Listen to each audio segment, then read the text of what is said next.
नमस्कार दोस्तों, स्वागत है आपका एक बार फिर से मेरे चैनल पर बायोलॉजी फॉर ऑल। मैं हूं आपका दोस्त अनुपम मिश्रा। आज मैं जो आपके लिए टॉपिक लेकर आया हूं वो टॉपिक है subject verb agreement. Subject verb agreement एक बहुत इम्पॉर्टेंट टॉपिक है।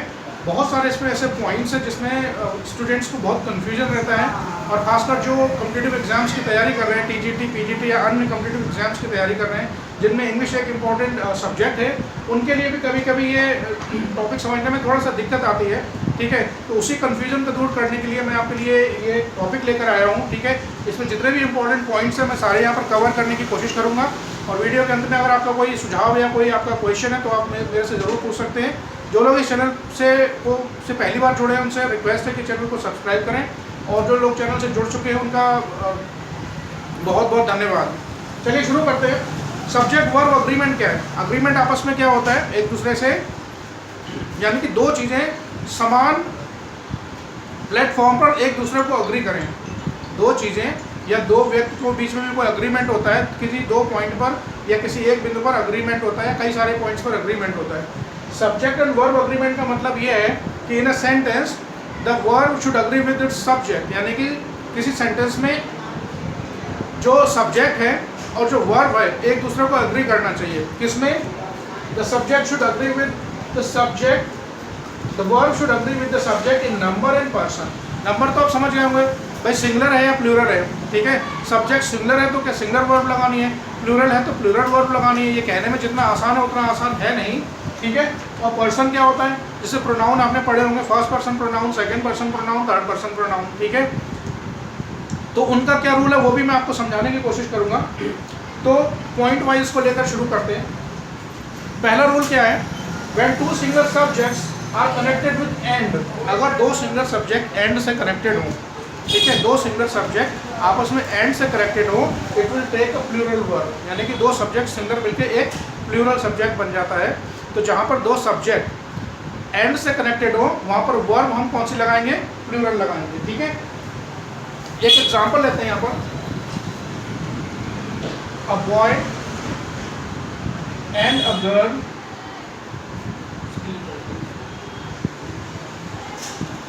वर talking to each other. A boy and a girl were talking to each other. A boy, a girl. एक लड़का एक लड़की, दोनों किससे कनेक्टेड है? एंड से कनेक्टेड है। A boy सिंगुलर है, a girl सिंगुलर है, दोनों को कनेक्ट किया एंड से, ये बन गया पूरा पूरा सब्जेक्ट प्लूरल। तो इसमें सब्जेक्ट क्या है? A boy and a girl। ठीक है, सिंगुलर सब्जेक्ट मिलके बन गया प्लूरल। तो हमने वर्ब कौन सी लगाई यहाँ पर? वर्ब हमने लगाई प्लूरल, यानी कि वर्ब, was नहीं आएगा। बड़ा सिंपल सा रूल है। ठीक है, a cat and a mouse playing in the ground.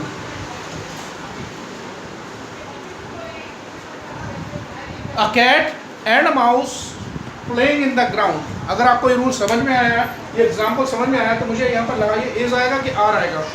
ठीक है, रूल के मुताबिक a cat and a mouse singular subject मिलके प्लूरल बन गया, एंड से कनेक्टेड है, तो यहाँ पर इज आएगा या आर आएगा? यहाँ पर आर आएगा।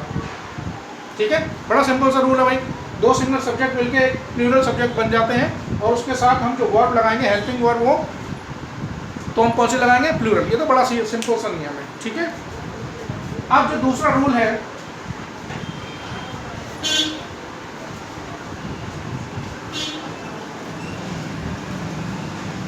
when two similar subjects connected with and, ठीक है, denote the same person, thing, idea।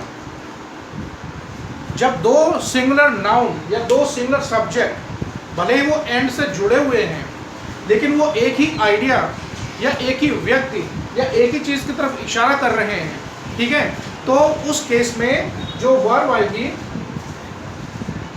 वो होगी सिंगुलर। तो वर्ब कैसी होगी? सिंगुलर होगी। आपको मैं दो तीन एग्जांपल यहाँ पर दूंगा, आपको समझ में आएगा कि मैं यहाँ पर क्या कहने की कोशिश कर रहा हूँ। When two singular subjects are connected with and denote the same person or represent the same person और एक ही चीज, सेम थिंग या same idea, it takes a word, singular word, ठीक है। या ऐसा कह सकते हैं when two subjects are complementary to each other.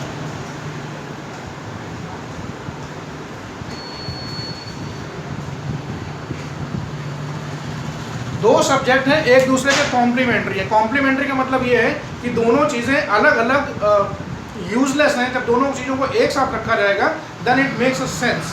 अलग अलग उन चीज़ों का कोई अपना यूज नहीं है, ठीक है। दोनों चीज़ों को जब एक साथ रखा जाता है दे रिप्रेजेंट वन आइडिया, ठीक है। They are complementary to each other, मतलब वो एक दूसरे के ऊपर डिपेंडेंट हैं। कैसे हैं, मैं आपको एक एग्जाम्पल देता हूँ अभी यहाँ पर, आपको समझ में आएगा। Example,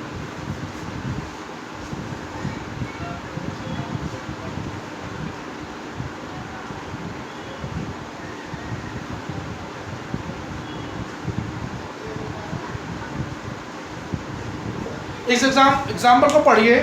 bread and butter is a good breakfast. अब आप बोलेंगे भाई ब्रेड बटर दो अलग अलग सिंगुलर नाउन है, एंड से जुड़े हुए हैं, आपने इस क्यों लगाया? यही पॉइंट मैं आपको समझाने की कोशिश कर रहा हूँ कि bread and butter they are complementary to each other. Bread और बटर आप अलग अलग, इनका कोई इतना एग्जिस्टेंस नहीं है। They do not make a good breakfast, ठीक है। अलग ब्रेड और अलग बटर, बटर आप अलग से नहीं खाओगे। ऐसा नहीं कि ब्रेड पहले खा ली बटर ऊपर से खा लिया। You eat bread and butter together, ठीक है। क्योंकि bread and butter they denote the same idea, एक ही चीज़ को रिप्रेजेंट करते हैं जिसको बोलते हैं ब्रेकफास्ट, ठीक है। तो bread and butter are a good breakfast नहीं आएगा। The bread and butter is a good breakfast. Breakfast नहीं बोलेंगे, ब्रेकफास्ट, उसका सही प्रोनाउंसिएशन है ब्रेकफास्ट, ठीक है। दूसरा example,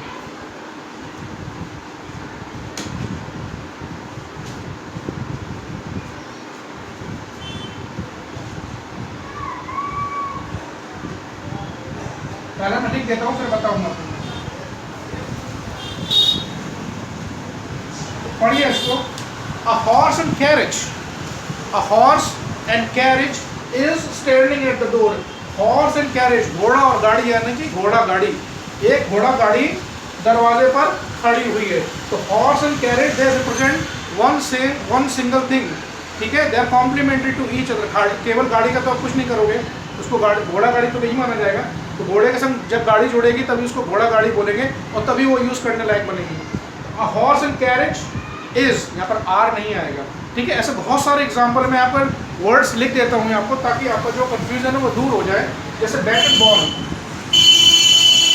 bat and ball they are complementary to each other, एक दूसरे के बिना बेकार है, ठीक है। लॉक एंड की,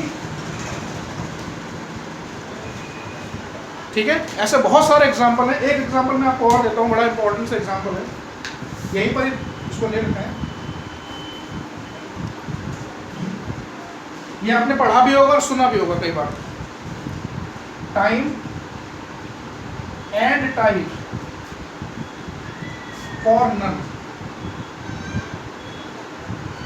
टाइम एंड टाइड, यहाँ पर वर्ड आना वेट, ठीक है। अब मुझे बताइए वेट्स आएगा या वेट आएगा? वेट्स आएगा, क्योंकि time and tide they are complementary to each other, they represent the same one single idea, that is why they are considered as singular. तो सिंगुलर है तो वर्ब के साथ हम एस लगाते हैं, प्रेजेंट टेंस का रूल है ये, ठीक है। तो time and tide wait for none नहीं होगा, time and tide waits for none, ठीक है। अब इसी क्रम में आगे बढ़ते हैं।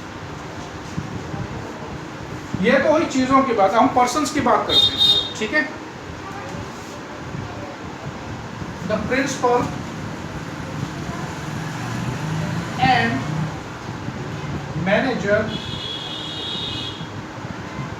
Is coming. The principal and manager is coming. Principal और मैनेजर दो वर्ड्स हैं, दो नाउन हैं, एंड से कनेक्टेड है, लेकिन वर्ब जो मैंने लगाई है वो सिंगुलर वाली लगाई है। क्यों लगाई है? इसका मतलब ये है कि जो ये प्रिंसिपल है और जो ये मैनेजर हैं, दोनों एक ही व्यक्ति हैं। प्रिंसिपल और मैनेजर एक ही व्यक्ति हैं। आप सेंटेंस में कैसे आइडेंटिफाई करोगे? कभी क्वेश्चन आएगा कि ये लिखा हुआ है और बीच में यहाँ पर खाली जगह है, फिर पूछा गया भाई यहाँ पर क्या आएगा, इज आएगा, आर आएगा, वाज आएगा, वर आएगा, कैसे आइडेंटिफाई करोगे? देखो, जब ये आर्टिकल द केवल एक ही नाउन के आगे लगा है तो सिंगुलर है। अब दूसरा एग्जांपल मैं इसी को देता हूँ। The principal and the manager.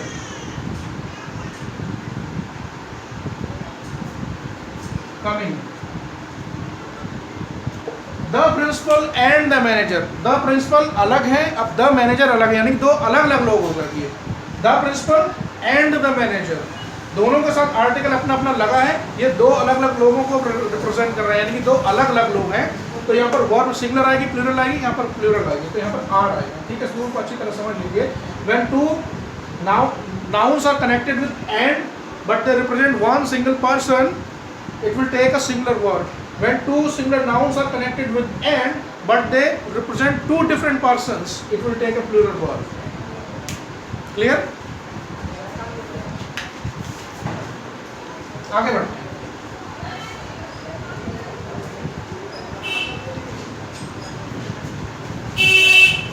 Next जो है each का यूज जो है, each every. ठीक है, each और every का यूज कैसे करते हैं और इसमें सिंगुलर नाउन आएगा या फिर प्लूरल नाउन आएगा, इसकी अभी हम बात करते हैं. ठीक है, एक एग्जांपल लेते हैं. each boy and each girl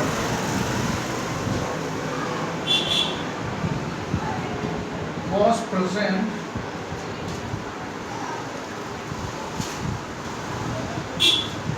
मैं पढ़ के बताता हूँ. Each boy and each girl was present in the exam. जब each का हम यूज़ करते हैं, ठीक है, भले ही दो अलग अलग नाउन के लिए हमने each का यूज़ किया है, but they are considered as one. Each boy and each girl, यहाँ पर was present in the class आएगा, were present नहीं आएगा. ठीक है, जब नाउन के आगे each का यूज़ करते हैं, किसी नाउन के आगे each का यूज़ करते हैं, तो उसको एक सिंगल यूनिट ही मानते हैं, भले ही उनके वो दोनों एंड से आपस में जुड़े हुए हों. ठीक है, each boy and each girl was present in the class, were नहीं आएगा. हर प्रत्येक लड़का और प्रत्येक लड़की, यानी हर एक लड़का और हर एक लड़की क्लास में प्रेजेंट थे या था. ठीक है, every का भी यूज वही है. every boy and every girl was present in the class. I hope आपको ये समझ में आया होगा. यहाँ पर each का यूज होता है या every का यूज होता है, वहाँ पर वर्ब जो आएगी वो वर्ब सिंगुलर ही आएगी. कैसी आएगी? सिंगुलर ही आएगी. ठीक है, अब जो इसमें ट्विस्ट है, ये तो बड़ा सिंपल सा रूल है. इसका ट्विस्ट जो है वो ये है कि कोई प्लूरल नाउन है, ठीक है, उससे पहले ईच लगा हुआ है, ये एवरी लगा हुआ है. कोई नाउन प्लूरल है लेकिन उसके आगे ईच लगा है या फिर एवरी लगा है, तो फिर वर्ब कौन सी आएगी? एक एग्जांपल मैं आपको यहाँ पर देता हूँ, आपको समझ में आएगा कि मैं यहाँ पर क्या बता रहा हूँ. Each of the boys,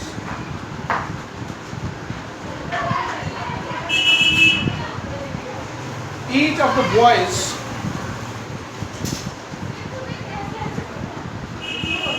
was in the class. Class की बात कर लेते हैं भाई. ठीक है, पढ़ाने की बात करें तो क्लासरूम का एग्जांपल ले लेते हैं. Each of the boys was in the class. देखिए, सब्जेक्ट तो हमारा ये प्लूरल है, लेकिन उससे पहले क्या लगा? ईच. तो हमारा जो फोकस है वो ईच पर होना चाहिए. ठीक है, वर्ब इसके हिसाब से लगेगी. सब्जेक्ट सिंगुलर है या प्लूरल है उससे हमारा कोई मतलब नहीं है, हमें सिर्फ इसको देखना है. ईच ऑफ द बॉयज यानी हर एक लड़का क्लास में प्रेजेंट था. ईच ऑफ, अगर ईच ऑफ द गर्ल्स है तो each of the girls was present in the class. ठीक है, ईच ऑफ द मैंगोज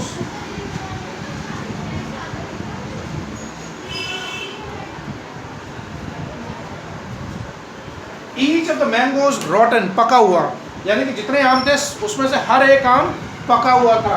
तो यहाँ पर मुझे बताइए इज आएगा या फिर आर आएगा या फिर पास्ट टेंस की बात करें वॉज आएगा कि वर आएगा. ठीक है, जैसा कि मैंने बताया, भले ही ये प्लूरल है लेकिन उसके आगे ईच लगा हुआ है तो वो बात कर रहा है एक की. ठीक है, तो each of the mangoes is rotten, हर एक आम जो है पक चुका है. रॉटन मतलब लगभग सड़ चुका है. ठीक है, आई होप आपको ये चीज़ यहाँ पर समझ में आई होगी. ठीक है, आगे बढ़ते हैं.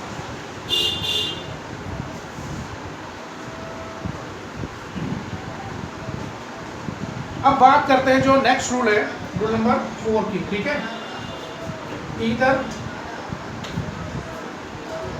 और नीदर नॉर। जब दो नाउन, ठीक है, ईदर और से जुड़े हों या फिर नीदर नॉर से जुड़े हों तो फिर रूल क्या होगा। इसके लिए दो अलग अलग रूल है, इसके लिए दो अलग अलग रूल है। वो रूल क्या है मैं आपको समझाता हूँ, ठीक है। ईदर और का मतलब तो आप समझते होंगे। ईदर और का मतलब या तो ये या फिर वो। नीदर नॉर का मतलब ये क्या है कि ना तो ये ना वो, दोनों में से कोई नहीं, ठीक है। एग्जाम्पल लेते हैं। ईदर सुरेश और his friends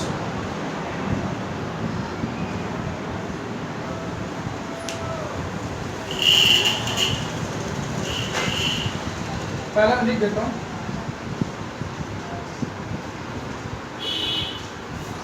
Either सुरेश और his friends done this mistake, या तो सुरेश ने या फिर उसके फ्रेंड्स ने यह गलती की है। अब देखिए, अगर दोनों जगह सब्जेक्ट सिमिलर है तो वो तो सिमिलर है ही।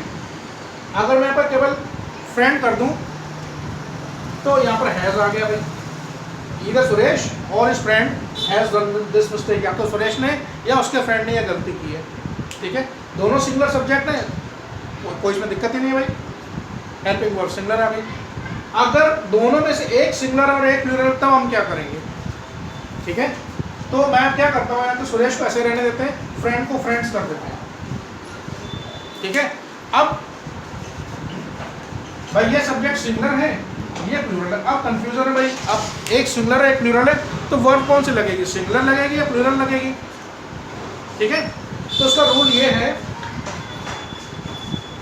कि अगर दो सब्जेक्ट है, एक सिंगुलर है एक प्लूरल है, तो वर्ब जो आएगी वो जो दूसरा वाला सब्जेक्ट है उसके हिसाब से आएगी।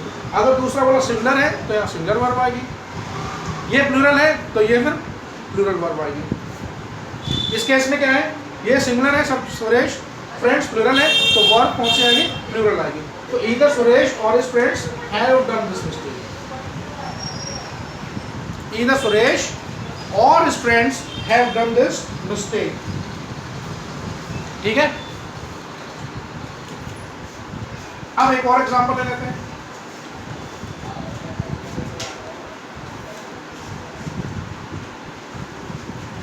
Either the officers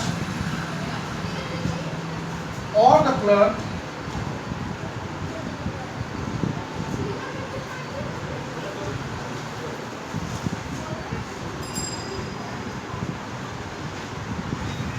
either the officers or the clerk in the office। अब ये सब्जेक्ट प्लूरल है, ये सब्जेक्ट सिंगुलर है। अब मुझे आप सोच के बताइए कि भाई वर्ब कौन सी आएगी। ये प्लूरल है, ये सिंगुलर है, नीचे लिख देता हूँ यहाँ पर, ये प्लूरल है और ये सिंगुलर है। अब मुझे बताइए वर्ब कौन सी आएगी। वर्ब आएगी सेकंड वाले सब्जेक्ट के अनुसार। अगर ये सिंगुलर है तो सिंगुलर वर्ब, तो प्लूरल है तो प्लूरल वर्ब। तो यहाँ पर क्या आएगा, इज आएगा अगर प्रेजेंट टेंस है, ठीक है। आपको इतना आई होप समझ में आया होगा।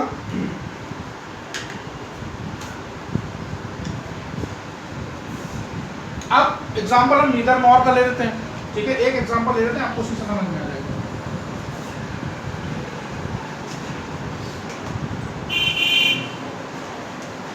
Neither the teacher nor the students in the class,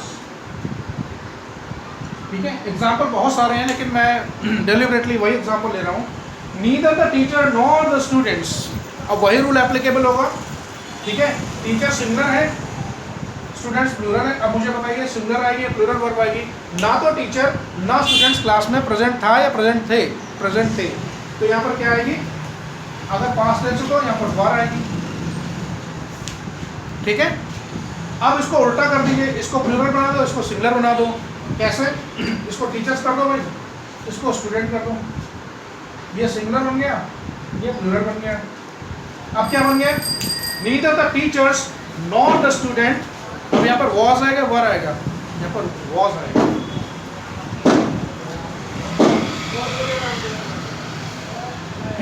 इतना समझ में आया? आई होप आपको इतना समझ में आया होगा। Neither the teachers nor the student was in the class. ठीक है, नेक्स्ट रूल एक और ले लेते हैं यहाँ पे।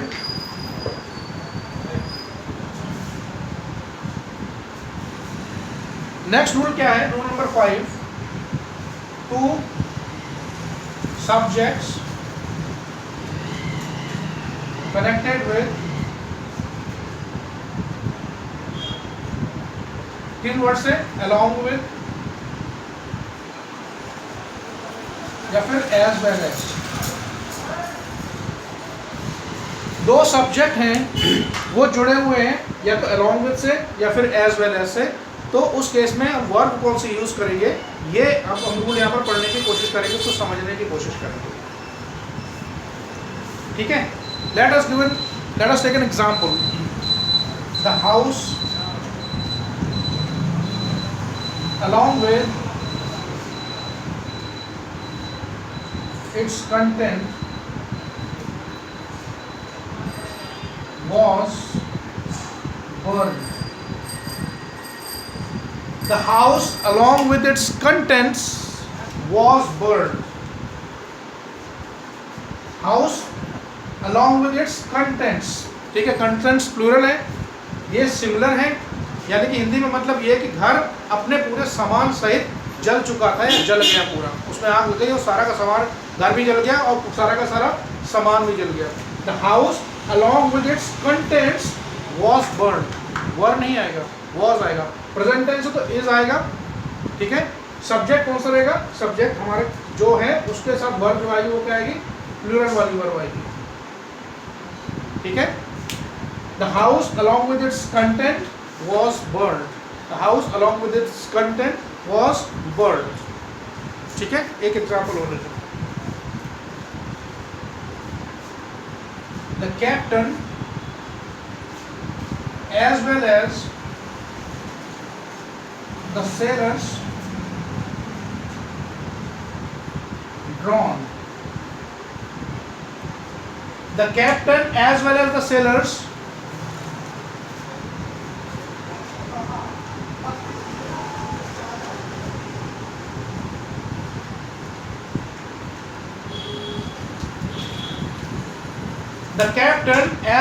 sailors was drowned. ठीक है, यानी कि जहाज का कप्तान और उसके साथ जितने भी सेलर्स थे, नाविक थे, वो सारे के सारे समुद्र में यानी कि पानी में डूब गए। The captain as well as the sailors was drown. ठीक है, तो जहाँ पर भी एज वेल एज या अलॉन्ग विद यूज होता है, ठीक है, उसके साथ वर्ब जो आएगी वो हमेशा सिंगुलर वर्ब ही आएगी। ये चीज़ को आप ध्यान रखिए। ठीक है, तो जितने मैंने आपको ये 5 पॉइंट बताए हैं, ठीक है, इन पॉइंट्स को आप पढ़िए, दोबारा से बार बार पढ़िए, और आपका कोई क्वेश्चन है, ठीक है, क्वेश्चन आप कमेंट के माध्यम से पूछ सकते हैं।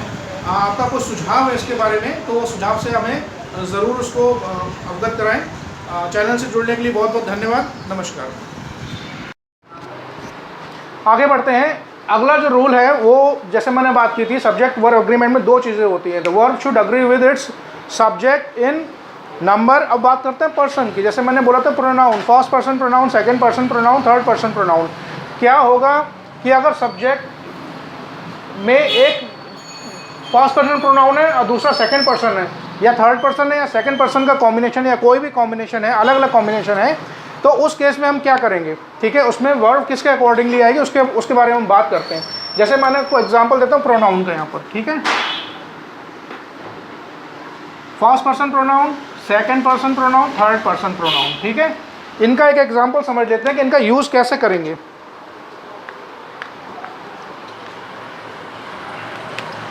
Example, either you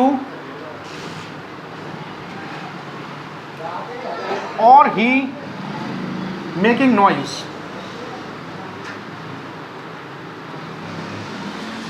either you और ही मेकिंग नॉइज। अब देखिए, यू सेकंड पर्सन प्रोनाउन है, यहाँ पर प्रोनाउन नहीं पढ़ा रहा हूँ मैं आपको पता होना चाहिए यू जो है सेकंड पर्सन प्रोनाउन है और ही जो है थर्ड पर्सन प्रोनाउन है। ठीक है, अब जो यहाँ पर वर्ब आएगी, ये कौन सा टेंस है? प्रेजेंट कॉन्टिन्यूअस टेंस है। अब मुझे बताइए यहाँ पर इज आएगा या आर आएगा? कि यू तो यू के साथ तो आर लगता है, ही के साथ इज लगता है। तो रूल क्या है? रूल ये है, if two different pronouns are connected with either or, the verb should be according to the second pronoun. ठीक है, तो ही के साथ क्या लगता है हमेशा, इज लगता है, तो यहाँ पर इज आएगा। इस रूल को समझ लीजिए। when two pronouns, two different pronouns, first person, second person, third person का कोई अलग अलग कॉम्बिनेशन है, and if they are connected with either or, the verb should be according to the pronoun which is at the second place, जो दूसरे number पे उसके हिसाब से होगा। ठीक है, ऐसा ही एक एग्जांपल और ले लेते हैं। ईदर ही और आई मिस्टेकन, मतलब ये है कि भाई या तो वो गलत है या फिर मैं गलत हूँ। सेंटेंस को आप कैसे बोलेंगे, ईदर ही और आई मिस्टेकन।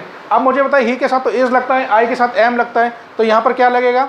ठीक है, बिल्कुल भी कंफ्यूज होने की ज़रूरत नहीं है, आई के साथ हमेशा एम लगता है, और रूल भी यही कहता है कि अगर डिफरेंट प्रोनाउंस कनेक्टेड हो ईदर और, नीदर नॉर से, the verb should be according to the pronoun which is at the second place. तो आई के साथ क्या आता है? हमेशा एम। सुनने में और दिखने में, पढ़ने में बड़ा अटपटा सा लगेगा, लेकिन रूल यही है। ठीक है, सो ईदर ही और आई इज मिस्टेकन नहीं, ईदर ही और आई एम मिस्टेकन। ठीक है, इसको आप अच्छी तरह से याद कर लीजिए इस रूल को। आगे बढ़ते हैं, बात करते हैं कलेक्टिव नाउन की। सबसे ज़्यादा प्रॉब्लम आती है कलेक्टिव नाउन में। ठीक है, collective noun, collective noun they are considered as plural. अब कलेक्टिव नाउन क्या है? जैसे भाई ज्यूरी है, ठीक है, जजों की बेंच है, कमिटी है, पुलिस है, ये सब क्या है? कलेक्टिव नाउन है। ठीक है, तो अब इसके साथ जो हेल्पिंग वर्ब आएगी वो सिंगुलर आएगी या प्लूरल आएगी? This collective nouns are considered as plural, therefore they will take a plural verb. इन सब के साथ क्या वर्ब आएगी? Plural verb.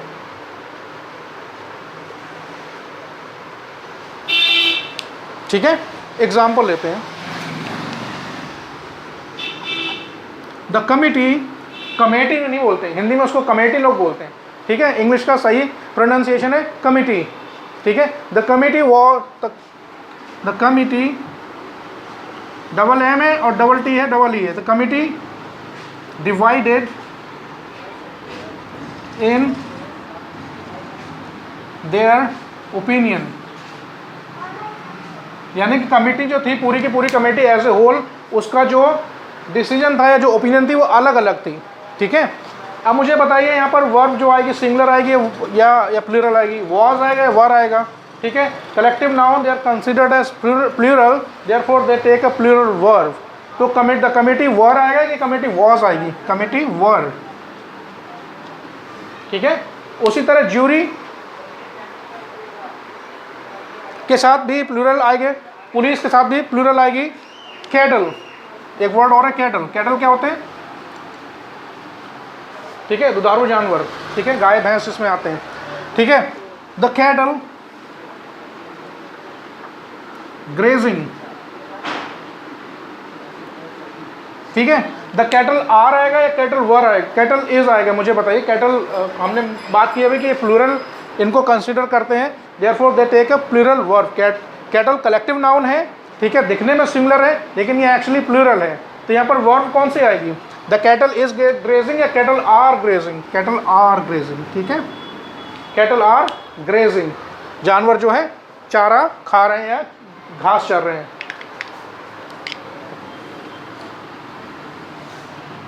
इसके अलावा कुछ कलेक्टिव नाउन और हैं जिनको भी हम हमेशा प्लूरल समझते हैं, जैसे द पुअर। ठीक है, the rich, the poor and the rich they represent the whole community of the rich people. Similarly the poor they represent the whole community of poor people in the world. जब आप the poor बोलते हैं इसका मतलब है दुनिया के सारे गरीब देश, यानी कि गरीब लोग। द रिच बोलते हैं तो इसका मतलब ये है कि दुनिया के सारे अमीर लोग। ठीक है, तो जहाँ पर द पुअर या द रिच आएगा तो उसके साथ वर्ब जो कौन सी आएगी? वर्ब हमेशा प्लूरल आएगी। कैसी आएगी? प्लूरल वर्ब आएगी, सिंगुलर नहीं आएगी। ठीक है, आई होप आपको ये पॉइंट क्लियर हो गया होगा।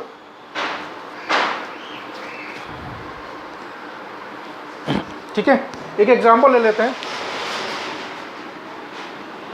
The rich always very happy. The rich always very happy. अमीर आदमी तो भाई हमेशा खुश ही रहते हैं, उनको क्या परेशानी किसी तरीके की। तो मुझे बताइए द रिच इज आएगा या द रिच आर आएगा? नियम के हिसाब से द रिच आर आएगा क्योंकि ये प्लूरल है, ठीक है। किसी एडजेक्टिव से पहले दा लगा दें, it represents the whole community, ठीक है। इंग्लिश के आगे दा लगा दो, द इंग्लिश, इसका मतलब है all the people who speak English and who were born in England, ठीक है। Therefore they are called the English, जिनको हम बोलते हैं अंग्रेज, ठीक है। एक एग्जांपल और लेते हैं।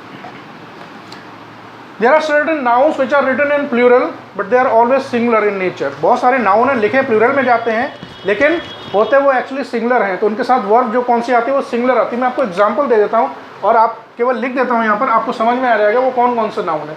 जैसे न्यूज़, ठीक है, मैथ्स या मैथमेटिक्स, ठीक है, economics, accounts, the USA, the UAE, the Philippines, ठीक है। बहुत सारे हैं, मैंने कुछ एग्जांपल आपको दिए हैं, ठीक है। न्यूज़ सिंगुलर है, the news that I got was shocking, were नहीं आएगा, ठीक है। The news I received is shocking, are नहीं आएगा क्योंकि न्यूज़ सिंगुलर है, लिखा प्लूरल में जाता है लेकिन एक्चुअली सिंगुलर है। मैथ्स या mathematics, mathematics is a difficult subject, ठीक है।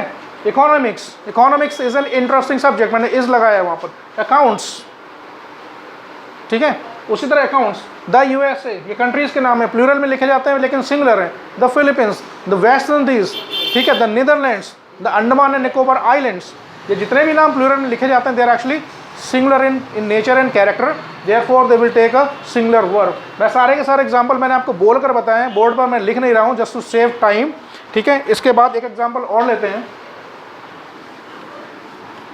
आपने बहुत सारे न्यूज़पेपर्स और बुक्स के नाम पढ़े होंगे और सुने होंगे जो हमेशा प्लूरल में होते हैं, जैसे the Times of India, Times of India, ठीक है। The Times of India newspaper का नाम है, ठीक है, डेली इंग्लिश न्यूज़पेपर है इंडिया का। The Hindustan times,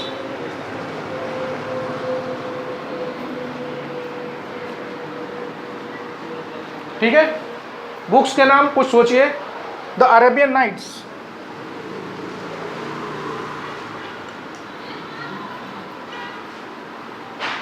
the Arabian Nights, ठीक है। गुलिवर्स ट्रेवल्स, ये पढ़ा होगा आपने, मैंने तो नहीं पढ़ा हालांकि। ट्रेवल्स किसने लिखा था? जॉनथन स्विफ्ट ने लिखा था। गुलिवर्स ट्रेवल बड़ा ही इंटरेस्टिंग नॉवेल है, ठीक है। Arabian Nights, the Hindustan Times newspaper का नाम है, टाइम्स ऑफ इंडिया भी एक न्यूज़पेपर का नाम है। ये सारे के सारे क्या हैं? दिखने में प्लूरल हैं लेकिन they are all singular in nature. तो आप कोई भी एग्जांपल यूज कर लीजिए। The Arabian Nights is an interesting novel, the Arabian Nights is an interesting novel. Example मैंने आपको यहीं पर दे दिया है। The Arabian Nights is an interesting novel, Arabian Nights एक बहुत अच्छा एक इंटरेस्टिंग नॉवल है। द टाइम्स ऑफ इंडिया का कोई भी एक एग्जाम्पल बना लीजिए। The Times of India has the largest circulation in India, the Times of India newspaper has the largest circulation in India, इसका भारत में सबसे ज़्यादा सर्कुलेशन है, ठीक है। तो मैंने हैज़ लगाया, हैव नहीं लगाया क्योंकि ये सिंगुलर है, ठीक है। अब एक लास्ट चीज़ और है जो अक्सर पढ़ाई नहीं जाती है, मैं सोचता हूँ इसको इसी में कवर कर लेता हूँ। सीक्वेंस ऑफ प्रोनाउन, ये लास्ट इसका टॉपिक है, सीक्वेंस ऑफ प्रोनाउन, ठीक है। प्रोनाउन हमने पढ़े हैं फर्स्ट पर्सन, सेकंड पर्सन और थर्ड पर्सन में प्रोनाउन पढ़े हैं, ठीक है। तो अगर फर्स्ट पर्सन, सेकंड पर्सन और थर्ड पर्सन प्रोनाउन तीनों एक साथ आ जाए तो उनका सीक्वेंस क्या होगा, ठीक है। इसको याद रखने वाली बात यह है, इसका सीक्वेंस हमेशा पहले सेकंड पर्सन आएगा, फिर थर्ड पर्सन आएगा, फिर फर्स्ट पर्सन प्रोनाउन आता है, ठीक है। तो आपको एक सेंटेंस में लिखना है, तो उसको आप कैसे लिखेंगे?